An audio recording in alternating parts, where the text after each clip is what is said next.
There are moments when life pivots on the smallest gestures, when an ordinary Tuesday transforms into a memory you'll carry forever. For me, it happened over scrambled eggs and coffee, in a conversation I never saw coming. One second, I was drowsy and shuffling toward the kitchen, and the next I was looking at my daughter with a mixture of amazement, concern, and something deeper I couldn't quite identify. Her words that morning, they rearranged something fundamental inside me. Before I continue, I'm curious about you, dear reader. Where in the world are you reading this? I find such joy in knowing these little stories find their way to different places, connecting us across distances. Feel free to share your location if you'd like. It was one of those crisp autumn mornings when the air carries a hint of wood smoke and possibility. The sun was just beginning to filter through my bedroom blinds in golden strips. I was savoring those precious minutes between sleep and obligation when a gentle clanking drifted up from downstairs. Initially, I assumed it was the old radiator acting up again. October mornings tend to make the house creak and complain. But then came the distinct scrape of a spatula against metal. This puzzled me because cooking has always been my territory in this household. My daughter Sarah, now 35, had shown little interest in culinary pursuits throughout her life. Even as a child, she preferred art supplies to measuring cups, paintbrushes to wooden spoons. When she moved out 12 years ago, I joked that she'd survive entirely on takeout and cereal. I padded downstairs in my robe, following the scent of butter and something aromatic, maybe nutmeg. Pausing at the kitchen entrance, I watched her for a few moments before she sensed my presence. Sarah stood at my old gas stove, her auburn hair pulled back in a messy ponytail, wearing that green cardigan I'd knitted her 3 Christmases ago.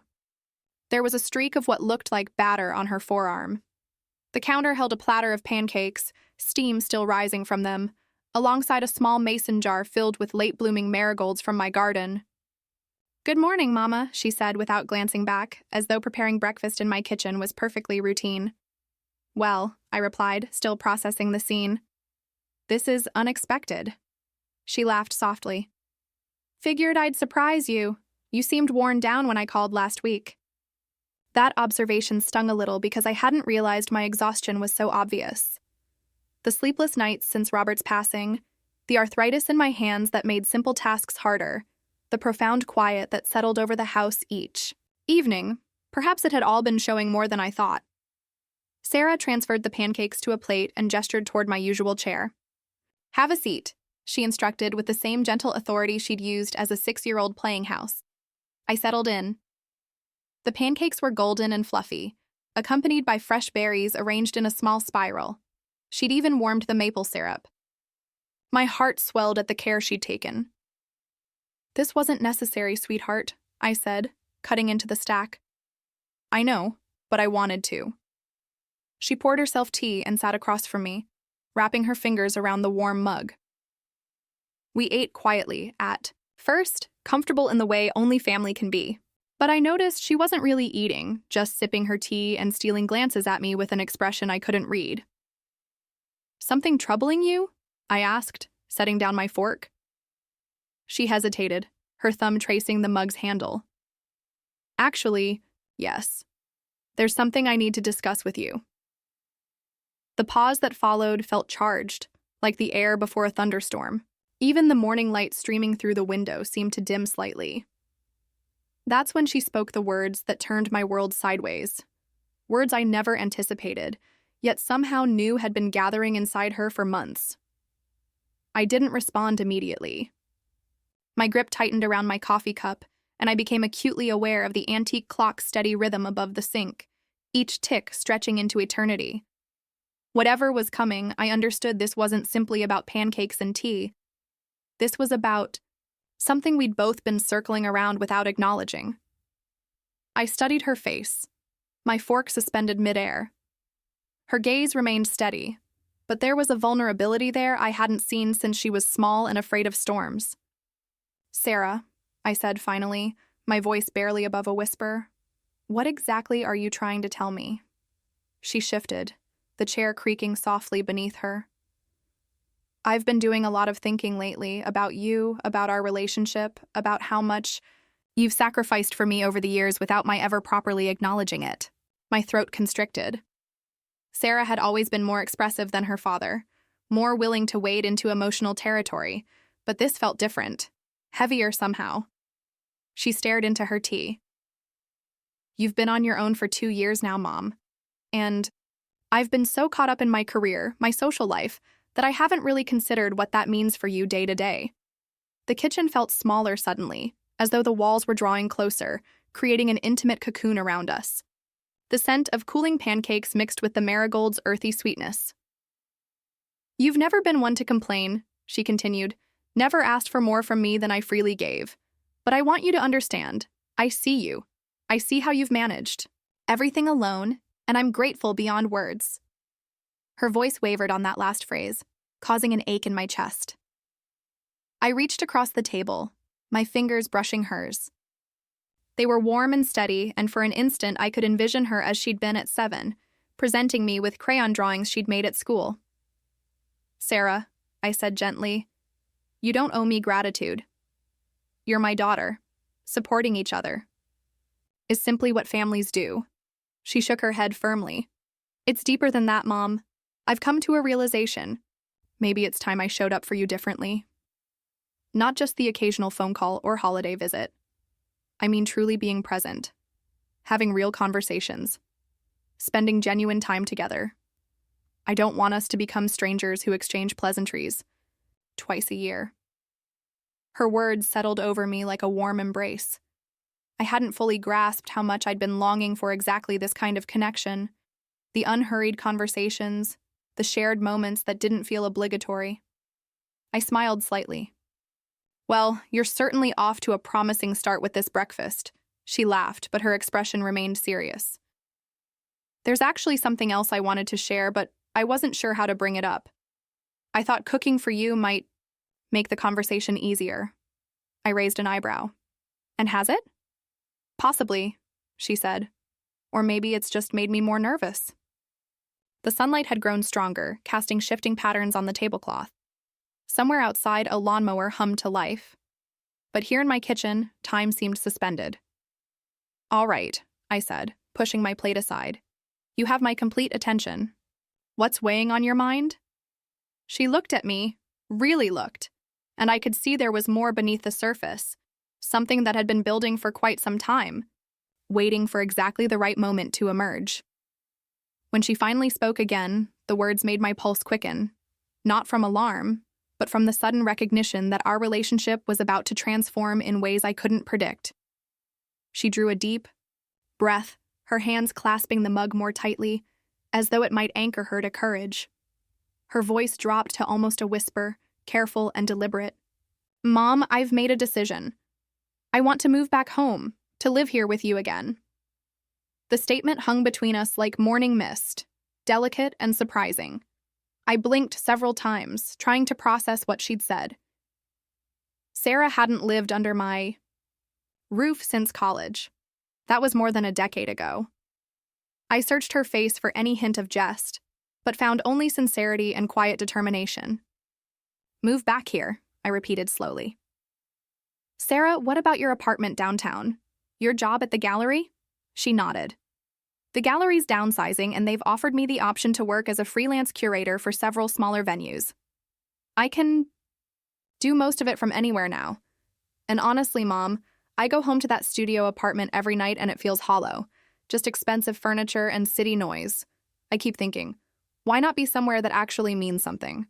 I leaned back, my emotions churning. Pride, bewilderment, a touch of worry. But underneath it all, a quiet joy at the thought of sharing meals again, of having someone to talk to when the evening news ended. Still, my maternal instincts kicked in. "Are you certain this isn't motivated by pity?" I asked, "because I won't have you disrupting your entire life just to keep me company." Her smile was gentle, reminiscent of the patient expression she'd worn as a teenager when explaining her latest artistic vision. "It's not pity, Mom. It's choice. You were there for every scraped knee, every heartbreak, every triumph.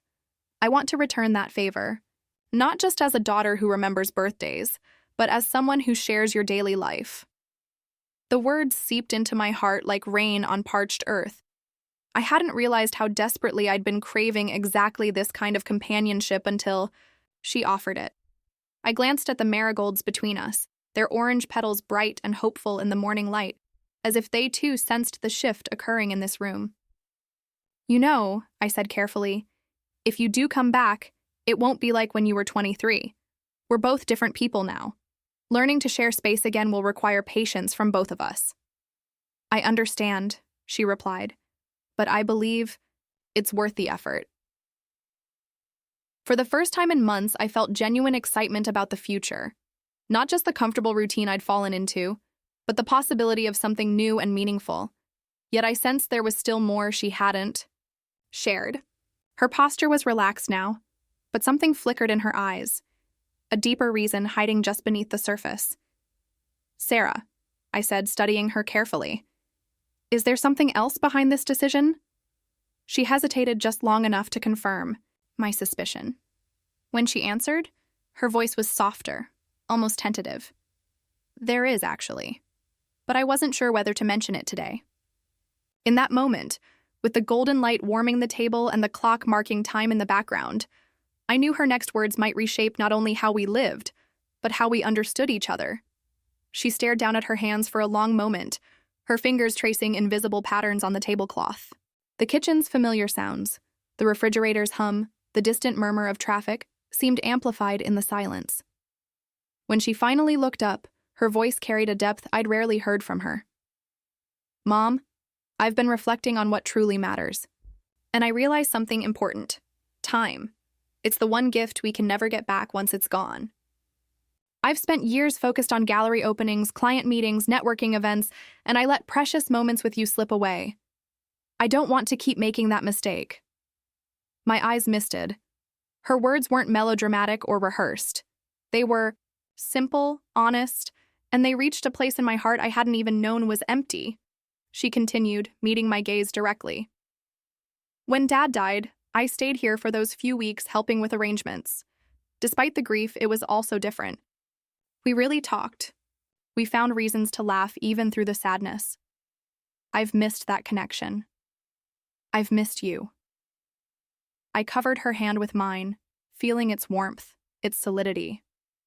I thought about all the quiet dinners I'd eaten alone, the evenings when the television became my only companion, the way silence could feel so heavy in an empty house. "Sarah," I said softly, "you have your own path to follow. I never wanted you to feel obligated to stay here." She shook her head emphatically. "This isn't about obligation. It's about choosing what matters most, and I choose this. I choose us." The morning sun had shifted completely now, bathing the entire kitchen in warm, golden light. The marigolds seemed to glow with inner fire. I realized this was one of those pivotal moments you feel changing you as it happens, one you'll remember as a turning point for the rest of your life. I took a slow, steady breath. "If you're truly certain about this, then yes. Let's do it. Let's make this house our home again." A radiant smile spread across her face, erasing years of adult worry, lines and revealing the joyful child she'd always been underneath. In that expression, I saw not just my daughter, but a woman making a deliberate choice to stand beside me, not from duty, but from love. We finished our breakfast, the pancakes now lukewarm but somehow more delicious than any meal I'd had in ages. Our conversation turned to practical matters: which room she'd use as a studio, whether we should update the guest bathroom, how we'd divide household responsibilities. But beneath the logistics was that new, steady pulse of anticipation, the knowledge that neither of us would have to face our days in solitude anymore. After she left to begin sorting through her apartment, I remained at the table for a while. The marigolds sat between our empty plates and her half-finished tea, still bright and cheerful. The house had returned to its familiar quiet, but the silence felt different now. Not empty, but expectant, like it was preparing itself for laughter and conversation to fill its rooms again. And for the first time in 2 years, I didn't feel like I was simply marking time, waiting for days to pass. I felt like I was about to truly live again,